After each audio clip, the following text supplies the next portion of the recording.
আমাদের কলেজ থেকে স্টাডি ভিজিটে নিয়ে গিয়েছিল ধুলোগড়ের সামনে। আমি প্রথমবার স্টাডি ভিজিটে গিয়েছিলাম। আমার একটা নতুন অভিজ্ঞতা হয়, সেই অভিজ্ঞতা তোমাদের সাথে শেয়ার করব। আমি সাঁতরাগাছি থেকে ধুলোগড় যাওয়ার বাসে উঠে পড়ি।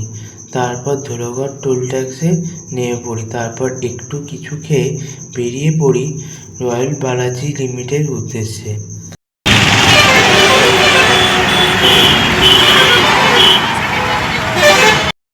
টোল ট্যাক্স থেকে অটো করে পেপসি ফুড পার্কে নেমে পড়ি। অটোর ভাড়া পড়েছিল 10 টাকা।